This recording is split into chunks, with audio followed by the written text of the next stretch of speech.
जय दत्तगुरु. जय दत्तगुरु. नाव सांगा मॅडम तुमचं. निशा पठारे. कुठून आलात मॅडम तुम्ही? नाशिकवरून. नाशिकहून आलात. काय त्रास होता तुम्हाला? हात वर होत नव्हता, पाठीमागं होत नव्हता, हाताचे हालचाल होत नव्हते. किती दिवसापासून त्रास होता? 2-3 वर्षापासून. तुम्हाला कसं कळालं माझं? इंस्टाग्रामवरून. आता किती वेळ आहे तुमची येण्याची माझ्याकडे? दुसऱ्यांदा. आता हातवरती करा बरं होतंय का? एकदम आता रिलॅक्स. हो. पहिल्या सिटिंगला किती बरं वाटत आहे? तरी 60-70% पूर्ण बरं वाटलं. पहिल्या सिटिंग मध्ये. आता दुसरी झाली, आता किती बरं वाटलं? आता पूर्ण बरं वाटतं. पूर्ण बरं वाटतंय.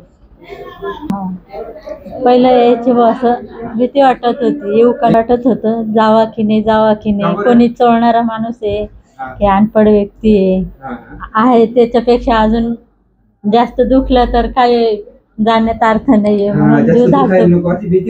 भीती होती मनामध्ये.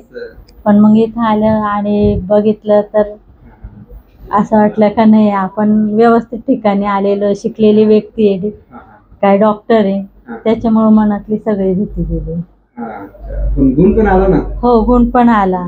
काय तुमच्या नशीबच्या पेशंटला काय सांगू इच्छिता मॅडम? ज्यांना ऑपरेशन सांगितलेलं आहे त्यांनी नक्की एक वेळेस या. हो. थँक्यू.